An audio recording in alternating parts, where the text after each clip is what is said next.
Hi friends, welcome to Tech Tamil Geek. இன்னைக்கு நம்ம இந்த வீடியோவில் பார்க்க போகிறது என்ன அப்படின்னா பைனான்ஸ் ஃபியூச்சர் ட்ரேடிங்ஸில் நம்ம பண்ணுற மிஸ்டேக்ஸ்லாம் என்னென்ன, அதை எப்படி அவாய்ட் பண்ணலாம் அப்படிங்கிறத பற்றி தான். சரி வாங்க வீடியோக்குள்ளே போகலாம். ஃபஸ்ட்டு என்ன அப்படின்னா, நம்ம ஃபியூச்சர் ட்ரேடிங்லேயே நம்ம பண்ணுற தப்பு என்ன மேக்ஸிமம் பார்த்திங்கன்னா ஓவர் ட்ரேடிங் பண்ணுறது தான். நானும் இந்த தப்பு நிறையவே லாஸ் பண்ணியிருக்கேன். என்ன அப்படின்னா ஒரு நாளைக்கு ஒரு 2 ட்ரேட் 3 ட்ரேட்னு முன்னாடியே நீங்கள் ஃபிக்ஸ் பண்ணிக்கோங்க. லாஸோ ப்ராஃபிட்டோ அந்த 2-3 ட்ரேடுக்கு மேலே நான் ட்ரேட் பண்ண மாட்டேன் அப்படின்ட்டு மைண்டை ஃபிக்ஸ் பண்ணிக்கோங்க. நீங்கள் ஒரு 2 ட்ரேடில் இப்போ ப்ராஃபிட் வந்துச்சு அப்படின்னா உங்கள் மனசும் சும்மா இருக்காது. இன்னும் நிறைய ப்ராஃபிட் பார்க்கலான்ட்டு இன்னும் ஒரு 4-5 ட்ரேட் எடுப்பீங்க. அந்த வந்த ப்ராஃபிட்டும் பார்த்திங்கன்னா லாஸ் ஆகிடும். அதே மாதிரி லாஸ் வந்ததுக்கப்புறம் பார்த்திங்கன்னா நீங்கள் இப்போ 2 ட்ரேடில் வந்துச்சு அப்படின்னா நீங்கள் இல்லை லாஸை ரெக்கவர் பண்ணலாம்னு உடனே திருப்பி என்ட்ரி ஆவீங்க. திருப்பி 4-5 ட்ரேட் பார்த்திங்க அப்படின்னா லாஸ் இன்னும் பெரிய லாஸ் ஆகிடும். ஸோ ஒரு நாளைக்கு ஒரு மினிமமாக ஒரு 2 ட்ரேட் பண்ணலாம் அப்படின்னு சொல்லிவிட்டு ஒரு முன்னாடியே ஃபிக்ஸ் பண்ணிக்கோங்க. ஸோ ஃபஸ்ட்டு பார்த்திங்கன்னா ஓவர் ட்ரேட் அவாய்ட் பண்ணுங்கள். நெக்ஸ்ட் என்ன அப்படின்னா எமோஷ்னல் ட்ரேட் பண்ணுறது. எமோஷ்னல் ட்ரேட் அப்படின்னா வேறு ஒன்றும் இல்லை. நம்ம ஒரு டிசைட் பண்ணியிருப்போம். இப்போ மார்க்கெட் பார்த்திங்க அப்படின்னா லாங் எடுத்திருப்போம், அப்பில் தான் போகும் அப்படின்னு நினச்சிட்ருப்போம். மார்க்கெட் பார்த்திங்கன்னா ரிவர்ஸ் ஆகி ஷார்ட் ஆகி பார்த்திங்கன்னா டவுனில் வந்துக்கிட்டு இருக்கோம். ஸோ அந்த டைமில் நம்ம என்ன பண்ணுவோம் அப்படின்னா நம்ம ஸ்டாப் லாஸ் ஹிட்டாக இருக்கும். உடனே டக்குன்னு எதை பற்றியுமே யோசிக்காமல் டக்குன்னு ட்ரேட் எடுப்போம். ட்ரேட் எடுத்து மார்க்கெட் கூட பார்த்திங்கன்னா நம்ம எப்படியாவது நம்ம இதை எடுத்துடணும், நம்ம விட்டதை பிடிச்சிடணும்னு சொல்லிட்டு ரிவெஞ்சாக மார்க்கெட் கூடயே நம்ம போராட்டம் பண்ணிக்கிட்டு இருப்போம். ஸோ மார்க்கெட் கூட நம்ம எப்போ அதுக்கு நம்ம அகெயின்ஸ்டாக நம்ம பண்ண ஆரம்பித்தோம் அப்படின்னா மார்க்கெட் நம்ம காசெல்லாம் காலி பண்ணிவிடும். ஸோ நம்ம என்ன பண்ணிக்கணும், மார்க்கெட்டை மேக்ஸிமம் நம்ம ஃப்ரெண்ட்லி மேனரில் நம்ம ட்ரேட் பண்ண ஆரம்பிக்கணும். நானும் பார்த்திங்க அப்படின்னா இதே மாதிரி எமோஷ்னல் ட்ரேட் ஸ்டார்டிங்கில் நிறைய எமோஷ்னல் ட்ரேட் பண்ணியிருக்கேன். உடனே டக்குன்னு பண்ணி நிறைய லாஸ் பண்ணியிருக்கேன். ஸோ அதுலேருந்து நான் நிறையவே கற்றுக்கிட்டேன். இப்போ அதெல்லாம் நான் பண்ணுறதில்ல. ஸோ அதனால தான் ஹெல்ப்ஃபுல்லாக இருக்குமே அப்படின்னு சொல்லிட்டு உங்களுக்கு சொல்கிறேன்.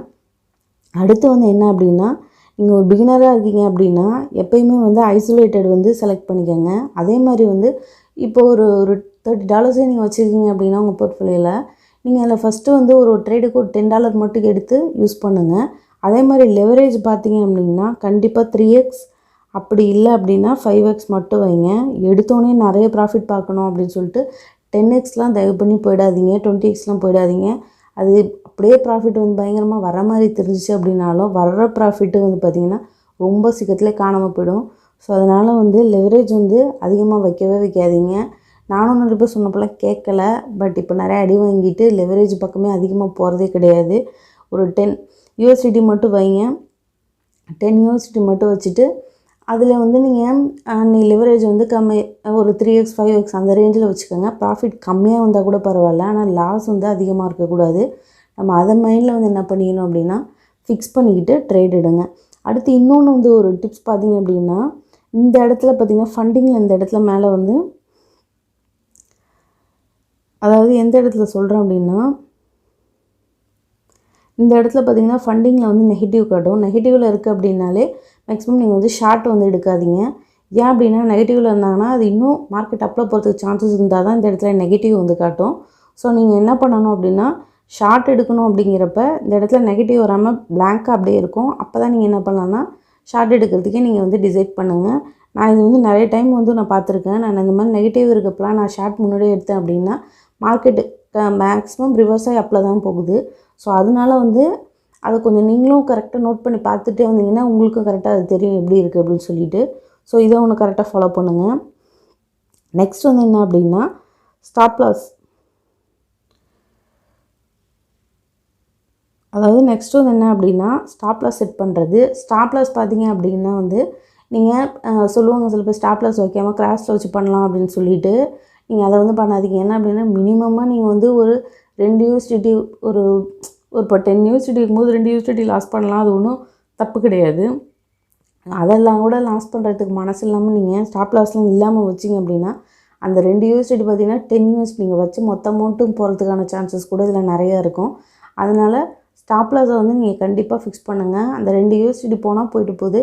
அதை நம்ம ஒரு சார்ஜ் மாதிரி நினச்சிக்க வேண்டியதான். இன்றைக்கி நம்ம இந்த ஒர்க் பண்ணுறோன்னா இதில் நம்ம ப்ராஃபிட் எடுத்துக்கிற மாதிரி லாஸ் வந்தாலும் அக்செப்ட் பண்ணிக்கணும் அப்படின்ற மாதிரி மைண்டை ஃபிக்ஸ் பண்ணிக்கோங்க.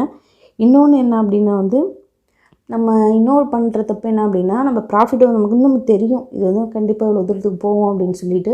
ஆனால் முன்னாடியே நம்ம என்ன பண்ணிவிடுவோம் அப்படின்னா ப்ராஃபிட்டை ஒரு ஒரு 5 யூஎஸ்டிடி நமக்கு தெரியும் முன்னாடியே இது வரைக்கும் போகும், இதில் நமக்கு 5 யூஎஸ்டிடி லாபம் வரும் அப்படின்ட்டு.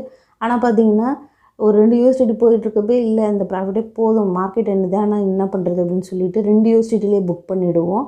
இதில் வந்து நமக்கு ஆக்சுவலாக பெரிய லாஸ் கிடையாது. ஆனால் பார்த்தீங்க அப்படின்னா ஸ்டாப் லாஸ் வந்து வைக்கிறப்ப நம்ம அந்த ஃபுல்லாக வெயிட் பண்ணுற அளவுக்கு நம்ம ப்ராஃபிட் எடுக்கிற வரைக்கும் நம்ம வெயிட் பண்ணுறதில்ல. இப்படி நம்ம பண்ணாதனால என்ன பெரிய தப்பாகும் அப்படின்னா நம்ம போர்ட்ஃபோலியோ வந்து பெருசாக க்ரோவே ஆகாது. அது அந்த ரேஞ்சிலே இருக்கும். ஸ்டாப் லாஸ் ஒரு 4 வாட்டி ஹிட் ஆச்சுன்னா நீங்கள் எடுத்து அந்த கொஞ்சம் கொஞ்சம் ப்ராஃபிட்டும் வந்து காலி ஆகிடும். ஸோ அதனால் பார்த்தீங்க அப்படின்னா மேக்ஸிமம் வந்து ப்ராஃபிட் நீங்கள் எவ்வளோ முன்னாடி யோசிச்சு வச்சுருக்கீங்களோ அது வர வரைக்குமே வெயிட் பண்ணுங்கள். அப்போ தான் கரெக்டாக இருக்கும். இன்னொரு தப்பு என்ன அப்படின்னா நீங்கள் ஒரு ஆர்டர் போட்டிங்க அப்படின்னா திரும்ப போயிட்டு நம்ம பிஎன்எல் செக் எவ்வளோ ப்ராஃபிட் இருந்துச்சு எவ்வளோ லாஸ் இருந்துச்சு மொபைலில் எடுத்து பார்த்துக்கிட்டே இருப்போம். அப்படி பார்க்காதீங்க. அப்படி ப்ராஃபிட்டையோ இல்லை லாஸையோ நம்ம பார்க்க ஆரம்பித்தாலே நம்ம மனசு வந்து மாறிக்கிட்டே இருக்கும். மாற பார்த்தீங்க அப்படின்னா நம்ம தப்பு மேலே தப்பு பண்ணிட்டே இருப்போம். ஸோ ஒரு ஆர்டர் போட்டிங்க அப்படின்னா ஒரு 2 ஹவர்ஸ் 3 ஹவர்ஸ்க்கு அப்புறம் வந்து அதை வந்து நீங்கள் பாருங்கள். மேக்ஸிமம் அந்த இடத்துல ஒன்று ஸ்டாப் லாஸ் ஹிட்டாக இருக்கும், அப்படின்னா நீங்கள் போட்ட ப்ராஃபிட் வந்திருக்கும், ஏதோ ஒன்று கண்டிப்பாக நடந்திருக்கும். ஆனால் இடையில போய் பண்ணிங்கன்னா ஒன்று ஸ்டாப் லாஸ் வந்து மாற்றிக்கிட்டே இருப்பீங்க, அப்படி இல்லை அப்படின்னா வந்து ப்ராஃபிட்டை சீக்கிரம் புக் பண்ணிக்கிட்டு இருப்பீங்க. ஸோ இந்த 2 தப்பையும் வந்து நம்ம என்ன பண்ணிக்கலாம்னா இது மூலமாக அவாய்ட் பண்ணிக்கலாம். ஸோ நெக்ஸ்ட் வந்து என்ன அப்படின்னா